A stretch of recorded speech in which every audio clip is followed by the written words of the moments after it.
Alrighty, ladies and gentlemen, it's your favorite dark sorcerer, Michael Hyson, aka Angelus, son of Abaddon. And tonight I'd like to discuss Slavic witchcraft. Namely, this book here. Let me see if I can get into a much better view here. And it's by Natasha Helvin, along with her second book, Russian Black Magic, The Beliefs and Practices of Heretics and Blasphemers, by her. Okay.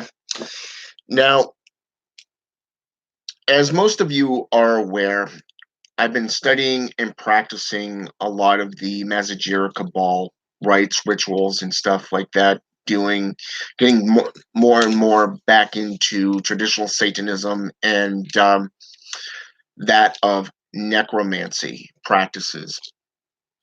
Now, what's interesting to note is that even the practices of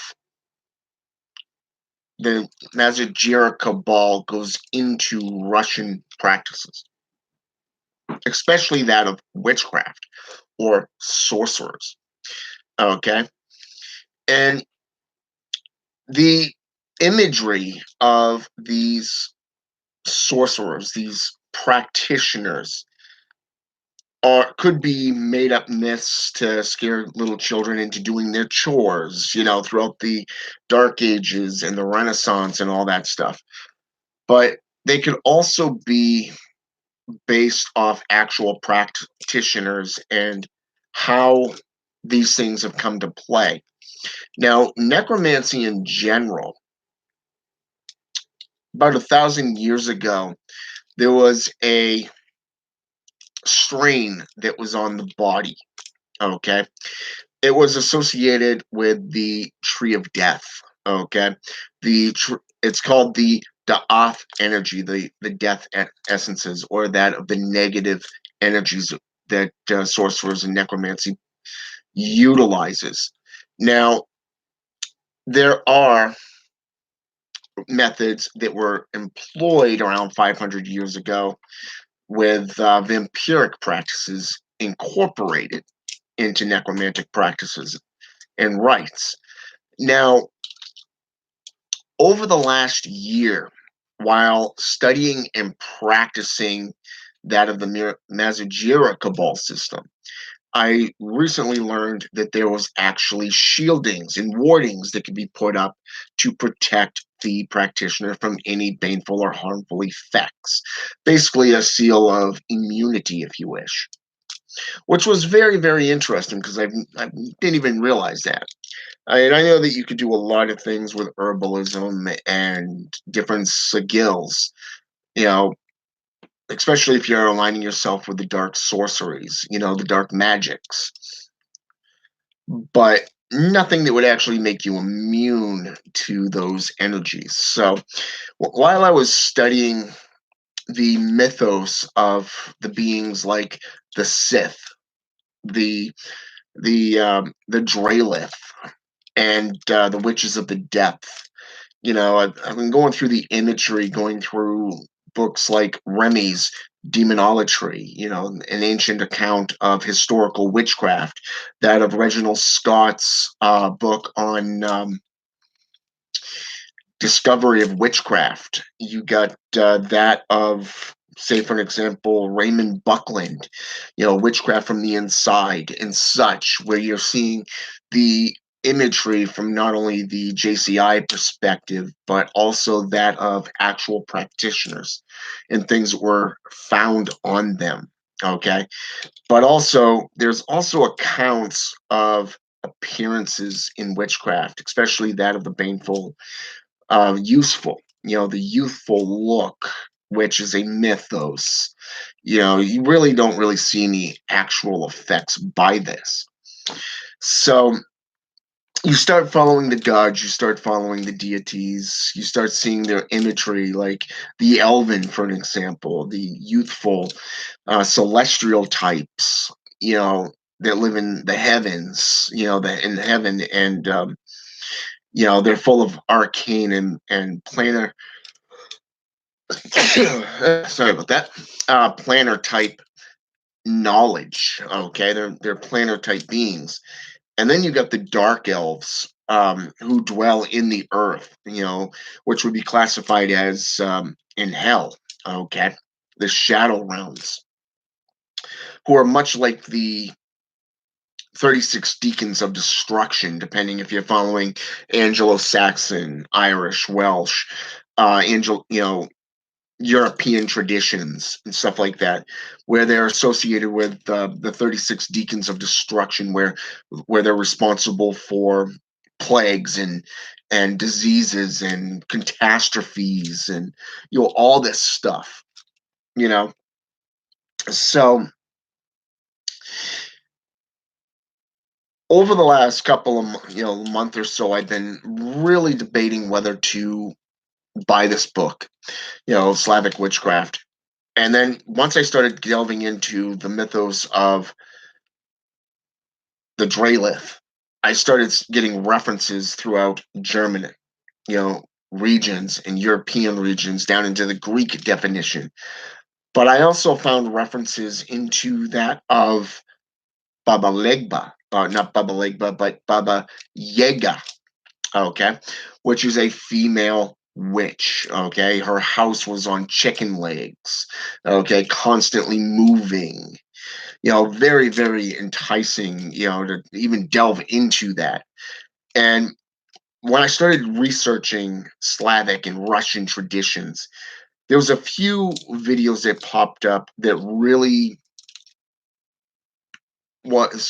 talked about their traditions and really showed the roots of Russian sorcery. Now, when it comes to books, especially on that topic, there are very few that seem to be written by people more than 5 years old. Okay. Now, I'm not talking years of experience here. I'm not talking about, how many books or how many years they've been practicing. I'm talking about the age of the practitioner. Okay. You take, for an example, the Devil's Quran. Okay. It's like they just took something right out of the Quran or the Bible and just utilized, Psalms. But then you got books like the Unholy Bible, the Book of Kings, which seem to be more about 10 years old, written.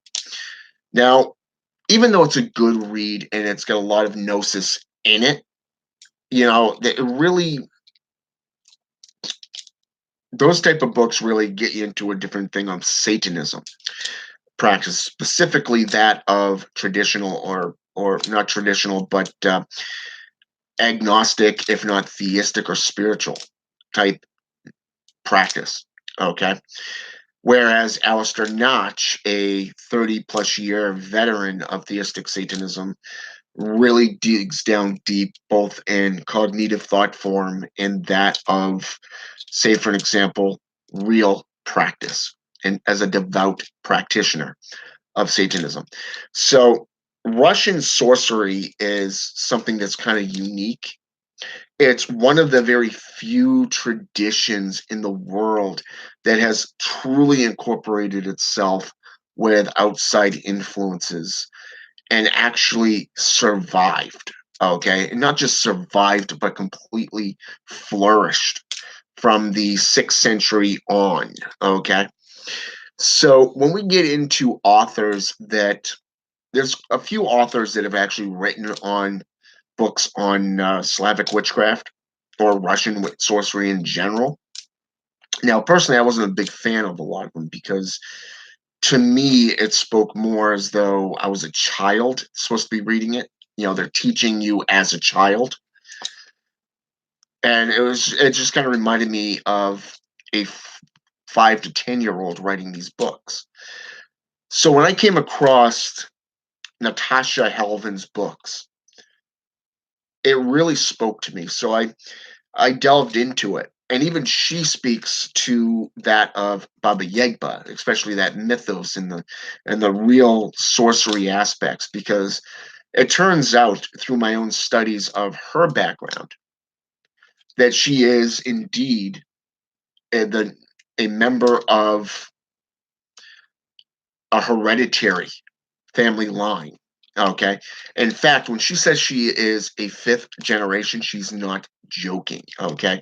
I looked up her lineage and Googled some of these lineages in that region, and their magic is quite potent. It's quite proficient. Okay. Now, everything that she speaks on in her words not only speaks of pure experience both within Voodoo, but also Slavic sorcery, witchcraft, is something that's unique. It's coming from a female practitioner from a hereditary line. It's sharing that knowledge, that insight.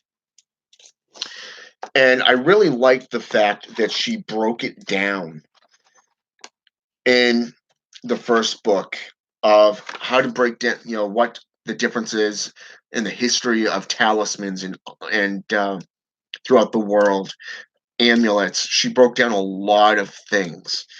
But most importantly, I really like the fact in the Black Magic book, she's really talking historically, okay? Really, really delving deep into this history, the mythos behind magic and how it survived, the incorporation and the suppression of the church, how they adapted, much like that of Voodoo and African traditions, such as Santa Morte, Palos, Mayambi Quimbanda, Umbanda. You get into Brujeria, and you get into hoodooism and voodoo practices, and you see how they've adapted to the JCI's influence, but also their own, while keeping their own traditions alive. Okay, now the way she writes is she really gets down deep into that thought form, that historical value that is so rich and so in depth as a recording. Okay, that it's just like she's reading from her own grimoire. Okay, but she also goes into prayer. She goes into rituals. Personally, I don't like the fact that she's praying to Jesus Christ and all that stuff, because it's stolen material. Okay, it's been proven that they've stolen it. They've stolen it from other much older traditions, such as the Welsh. Okay, but also that of Sumerian and Akkadian belief structures. It's very clear with the scriptures on that.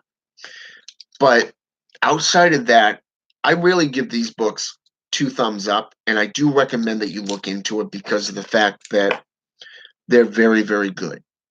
All right. I like the way that she wrote it, because these two books, because number one, she's teaching you as an adult. No, I'm not talking high school level. I'm talking a college level. Okay. She's really going in as a low key type professor. Okay. Think of uh, someone who has so much experience that she's broken it down into a method that you're able to learn and to listen to. Okay, it's not old British style stuffiness. This is literally not watered down, but it's put in words that you can understand. Okay, she breaks it down, much like Alistair Notch. Okay, much like that of, say, Anton Zandalove. Okay, get into any form of sorcery, be it Celtic or Druid. You know, Druid Power is a very good book. It's based off the Druids, from the Renaissance forward, where everything was recorded and where Druidism tried to make its comeback.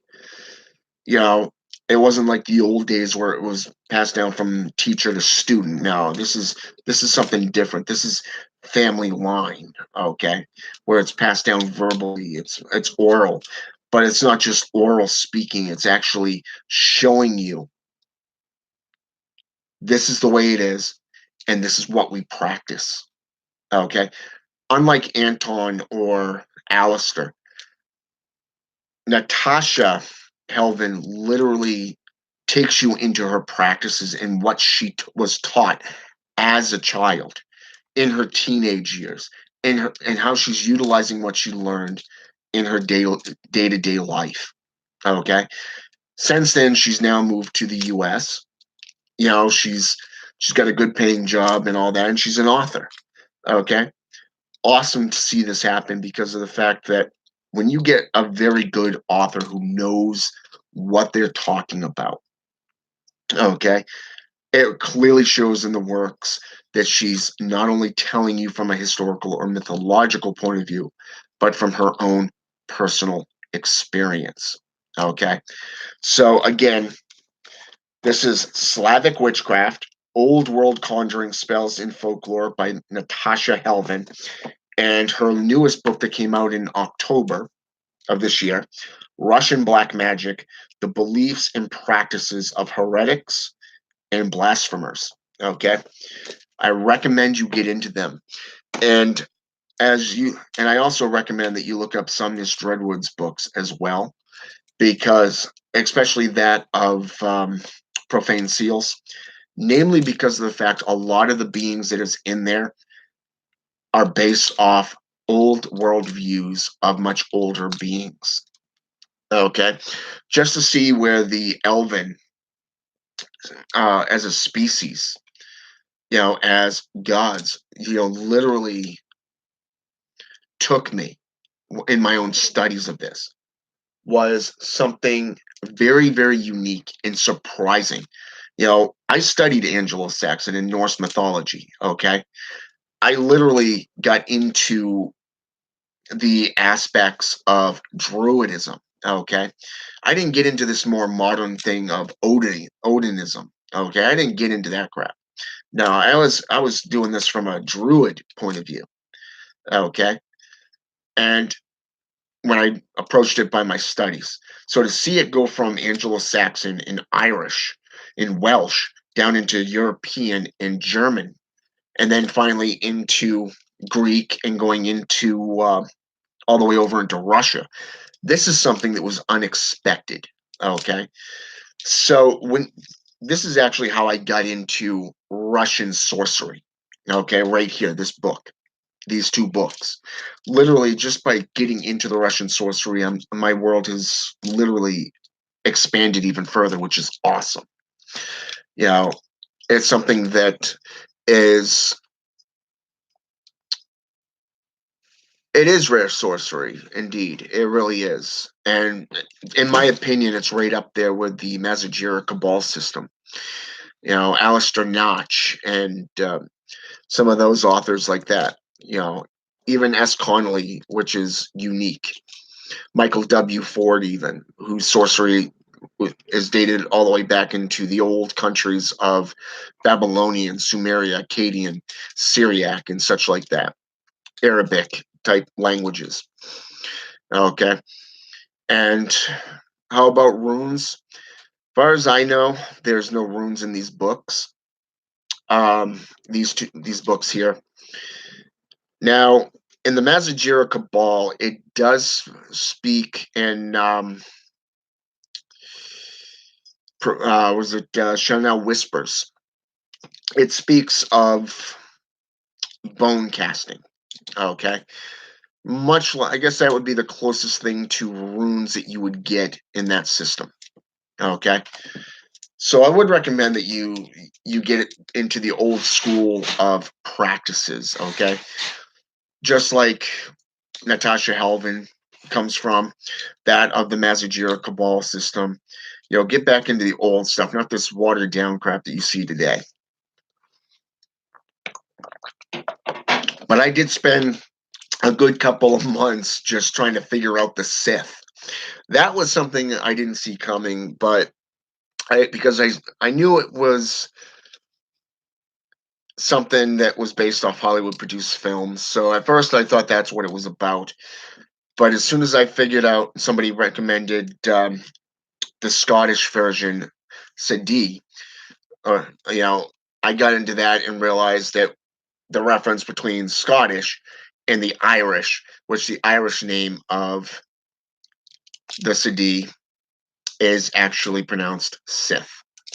So that was something that was awesome as well. I mean, I spent countless hours studying, researching, and practicing, and this is something that is an everyday process for me. I incorporate it into my day-to-day life.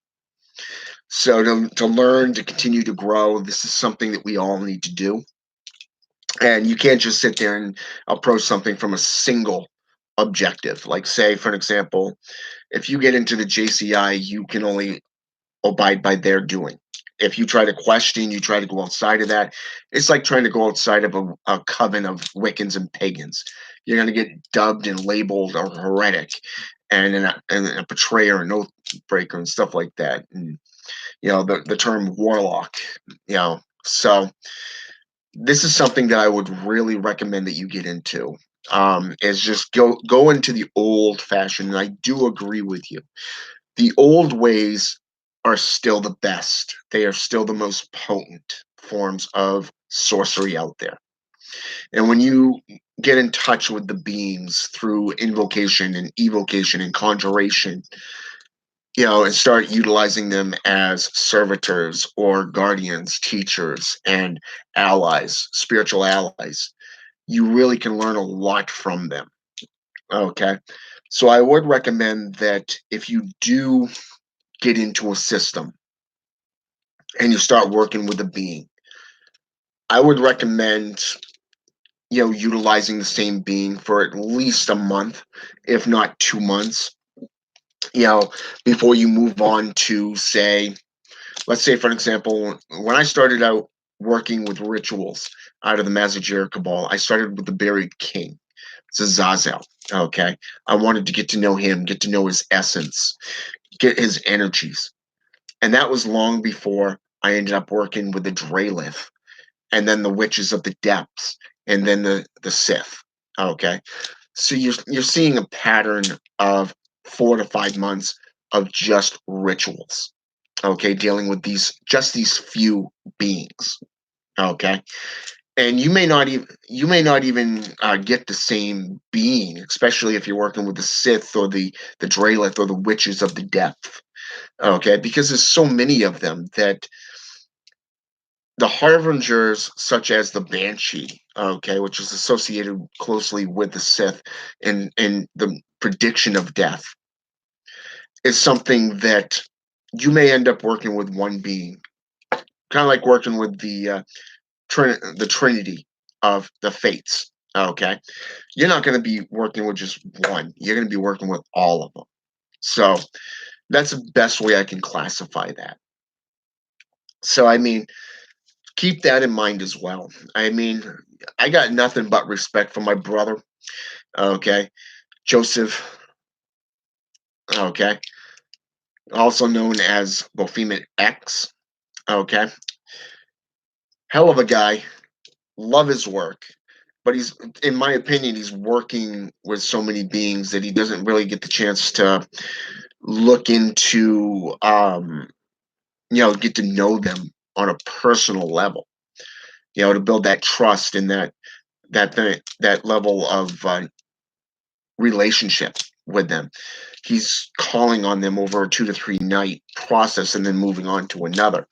Now, don't get me wrong, he's getting excellent results. I mean, literally, especially doing all the possessions that he's got going on. That's something that's truly amazing, and I got nothing but respect for him. So I say keep it up because that's definitely working for him. But the fact is, you got to find out what works for you as an individual, because that old saying in the JCI Bible, what works for me is not going to work for you, and what works for you is not going to work for me. Okay. That's why it's called individualism on the left hand path, because not everything, when we're not all going to relate to the same thing, we're not all going to relate to the same experiences. You know, I was when I first started working with the Mazagir Cabal system, I got in touch with this woman that had, well, actually, she contacted me because she saw one of my posts, and she sent me a friend request, and then she started following me, you know, commenting on my progress and my posts on Facebook. And at first, I thought she was a stalker, but or maybe just one of those big fans. I don't know. But the funny thing was is that I went to my teacher and I sent him a photo of this lady, and I said, "Was this lady ever in the Mazagir Cabal?" And he said, "Yes, she was. She just simply chose to leave." Okay. So, and what's interesting to note is that I've seen a lot of individuals like this that just get into a system and they do it for a while and then they just want to move on. Okay. Now, personally, I'm not one for groups. I'm not really one to associate in a coven setting. That's just not me. You know, I mean, I don't mind learning from other people. I don't mind practicing and communing with them. You know, maybe here and there do a ritual with them, and that's all good and dandy. But when it comes to actual rituals and experience, such as the ones that Natasha Helvin speaks of, okay, from her childhood until today, this is something that comes with that experience. It's good to do your homework, but you've also got to learn by doing. It's hands on, okay? And it's always a good thing. And I do recommend that if you do anything, before you look up any being or start working with any being, I would recommend that you go through every region of the world, anything that associates itself with that being, okay? Like, let's take for an example the being that most Satanists will go for today, Satan.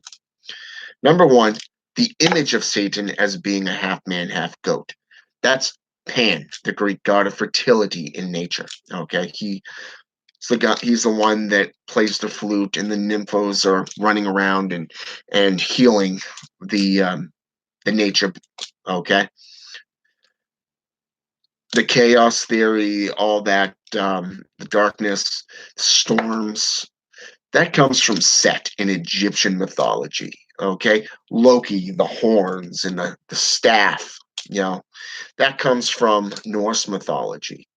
Okay, so you're seeing from various different cultures and traditions the same imagery, just in a different category. But if you go back even before these, you're going to see Mesopotamian, where you got Pazuzu, the Harbinger. You've got Mephistopheles, the Pact Maker. Okay, and you go back into all these older traditions, and you're going to see somebody else. These are just beings being given new names and going from tradition to tradition throughout history. Okay, which is why it's always good to get that full understanding. It's like working with Astaroth, okay, and working with Amma Iman and demonolatry. Okay, they both have the same strengths but the same weaknesses, which is why they tell you to wear a silver ring close to your face when dealing with them, because their breath is like knives tearing away your flesh. Okay, the silver ring, pure silver, will protect you from them. So how would you know that if you didn't go into their mythos and their history and study them? Okay, the more you know, the better off you'll be to and equipped to protect yourself and to literally work with these beings on a personal level. Okay, now that's a good thing. Okay, but when it comes to the Slavic witchcraft, Russian witchcraft, and sorceries, you got to give it up for them, because they literally have taken two or more different practices and incorporated it into one practice. Okay. Awesome to see. And the fact that it actually works and it keeps things peaceful, that's something you don't see very day, especially dealing with the JCI. Okay. But hey, it's not for everybody, right? So I do recommend that you go out and get her books. Just like I recommend that you go out and get Alistair Natch's books, get the Mazajira Cabal books by Sumner Redwood. Um, I do recommend that you get into history and mythology, get into art as well. Okay. My dealings with art and history over the summer, you know, that was something going predating a lot of the known cultures, predating Egyptian, first dynasty, going between, before, you know, Italy in the Roman Empire, getting into the pre-dynasties of Europe and India, and how Buddhism went down into China and Korea, and the Asian communities before working its way over into South America. That was something that was very intriguing and insightful to see. So to see the history from a fifth generation sorceress, her perspective literally teaches you as though you're a college student. And I do believe and recommend that you pay attention to her words along with these others whose words are full of wisdom and experience. Okay. And with that said, I'm going to end this video. And until next time, hope it's been intellectual, hope it's been enlightening. And as usual, you can always hit me up here if you have questions, or you can find me on Facebook. All right. Have a good night. And until next time.